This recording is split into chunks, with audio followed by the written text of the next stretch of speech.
feel very motivated, inspired. I hope you all do too.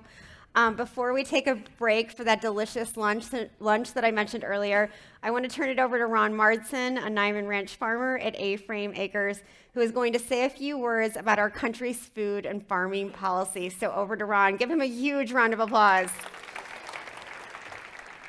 I gotta like it. They know I'm coming up here, so they clear everything off of the stage so I don't fall on my heels and make a fool out of myself. Of course, I'm gonna make a fool out of myself anyway.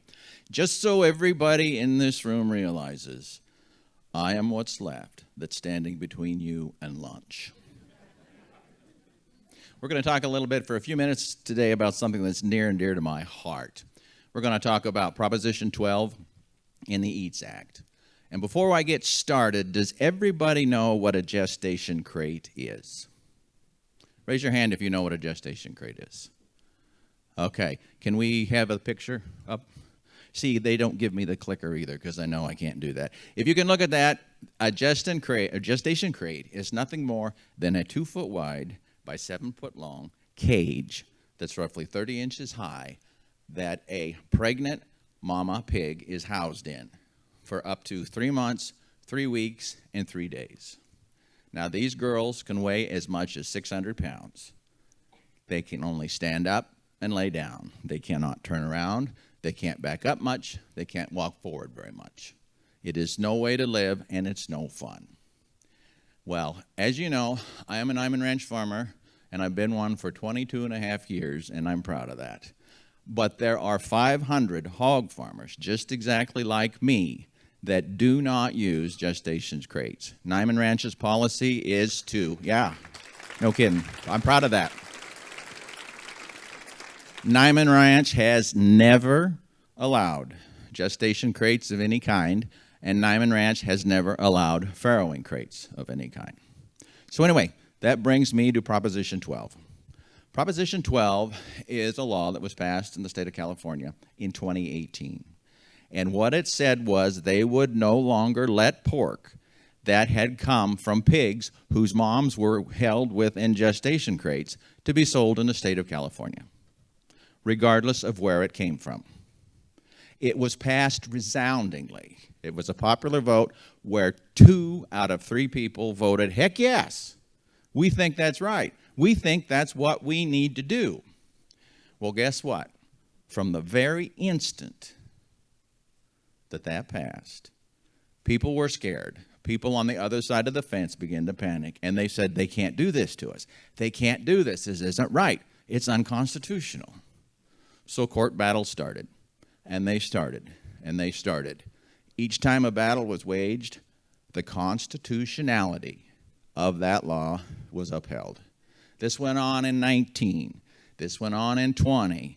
This went on in 21 until finally it was sent to the highest court in the land, which was the Supreme Court of the United States. We stood on the side of Proposition 12. That man sitting right over there was instrumental in the defense of supporting Proposition 12. Well, on May 11th, 2023, the United States Supreme Court said, yes, that law is indeed a legal law and is within the restrictions of the Constitution. Almost immediately, efforts began to come up with a different way to inhibit or restrict the effectiveness of Proposition 12. Out of that initial beginning came what is now known as the EATS Act. EATS basically stands for Eliminating Agricultural Trade Suppression. It was started by folks that wanted Prop 12 to go away, folks that were worried that there would not be enough pork available to California to meet the requirements or the demands of the Prop 12 initiative. California gobbles up between 13 and 18% of the pork consumed in this country. They don't gobble up 100 or 105% of the pork gobbled up in this country. They only gobble up 13 to 18% of the pork. There is enough pork to meet this demand. Almost immediately after the bill passed or became a law in California, folks, larger pork companies, larger pork producers began to shift their production practices, away from total crate engaged systems to partial systems where not all the sows were in gestation crates, some of them were in loose housing. Guess what? The supply is there. They were scared to death that prices were going to skyrocket. They were saying that consumers were going to have to pay 20, 25% more for pork. And I got to be honest, right out of the gate, when it finally was fully implemented, we did have a few hiccups. We did have a few bumps, but we've leveled off. We've been stable down. That hysteria, that fear is gone. Folks are going on and they're saying, yeah, but then what about the small farmers? We have to protect the small farmers. They can't make these changes. They can't make this transition. Well, you know what? I am one of those small farmers. And you know what? There are 500 others like me that are those small farmers. We have made the changes. We have survived. We will continue to thrive.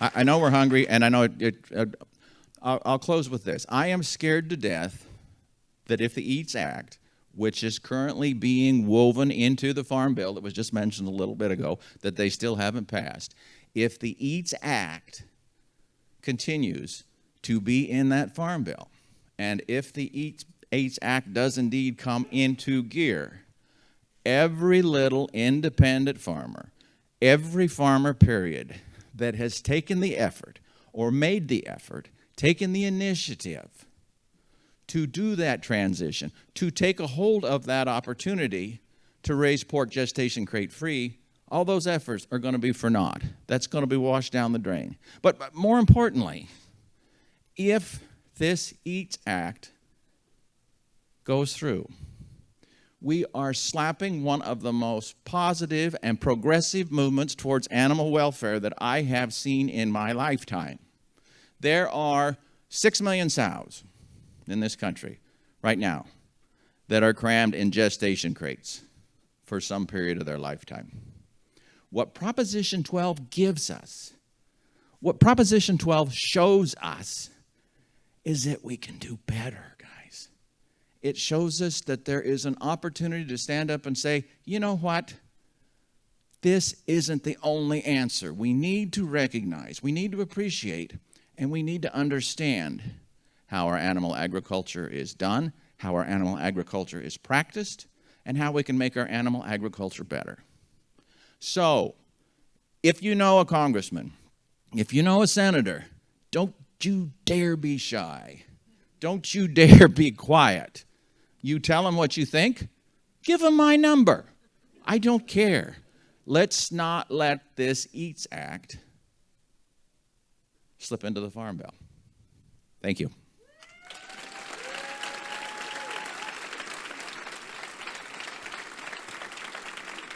Okay, now the fun part. It's lunchtime. And we saw Corey up here a little bit ago, right? Shake Shack has got a fantabulous meal put together for us. This is their debut in Iowa. So we're going to have to make sure we treat them right. Not only their normal and regular cuisine, this year they've done something special for us, and I think this is kind of neat. You all, or many of you, remember Phyllis Willis, and she was famous for her Danish pork burger. Well, Shake Shack has made one of those similar to that we can share and appreciate for our meal today. So when you see it, make sure you thank them for that. And one more quick thing. I know you don't want to hear this, but let's try to be back in here by about 1:25 so we can get started at 1:30. Okay? Thank you much, guys.